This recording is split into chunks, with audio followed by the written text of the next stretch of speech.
Hello, family. I hope all is well. So today I'm going to look into a case with a young man named Kendall Thornton Jr.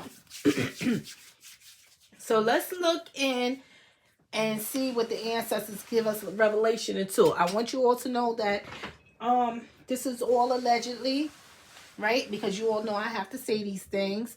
But we're going to look and see what the ancestors bring out regarding Kendall Thornton Jr.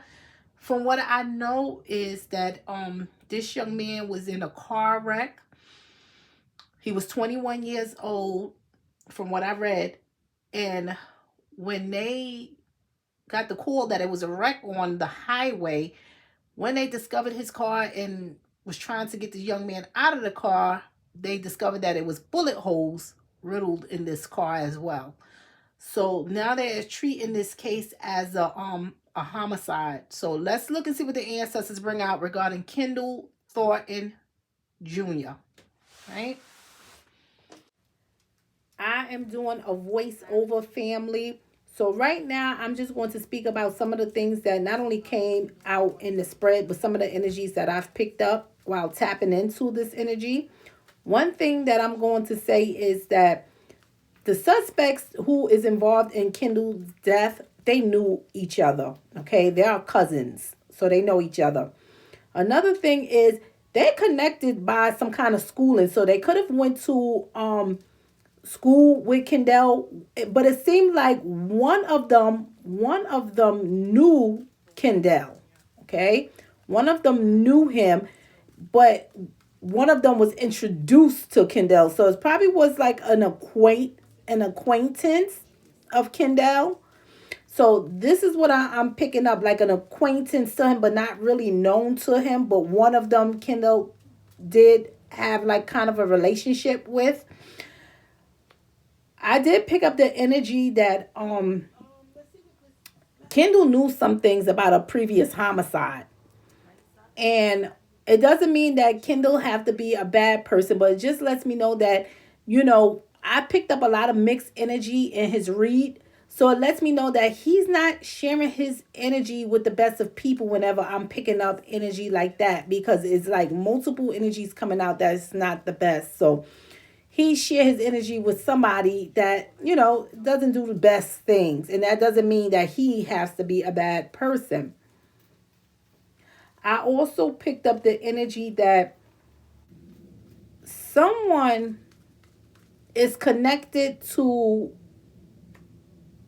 law enforcement, or could be going to school for it, right? Somewhere in the schooling, or maybe could have even gotten in trouble for it. But it's just like something crazy. Somebody father, like a parent, could be in some kind of school, right? Military school that I'm picking up.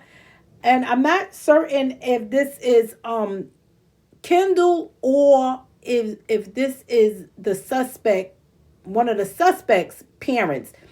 And the reason why I'm going to say this is because, see, I have Kendall being a suspect in something as well. Like him knowing of a previous crime, a previous homicide that happened, and him wanting to speak for it, right? Wanting to confess about those things. And that's why they had to harm this young man. This was no random accident. This was no road rage that went on. This was intended, okay? This was intended by someone that Kendall knew because of a previous homicide that connected Kendall to that homicide and that individual to that homicide. And they did not want this information to get out when Kendall expressed that he was going to confess or tell some things or bring some things, like he was going to confide in someone regarding what has happened. And they didn't want that to get out. So they went ahead and harmed this young man. One thing I'm going to say is Kendall did bring out the initials L and Z. So I don't know if this is for the two individuals, like their name or a street name that they go by. Because I tell you, family, I can't really get heavy into the names. But Kendall also did bring out some kind of disfiguration on one of the men. It stands out. And it's like on their leg. It's like associated with leg. So I'm not sure what this disfiguration may be. It's noticeable on the suspect. Another thing that's noticeable on the suspect is he's told me that the suspect had very bad acne, but he was also mentioning that something was going on with somebody's beard. Like, I don't know if somebody had a beard and then shaved it all off or is trying to grow a beard out. So something is going on with that. So it's like he's connecting these suspect, right, by description more so than anything. Have a blessed day, family.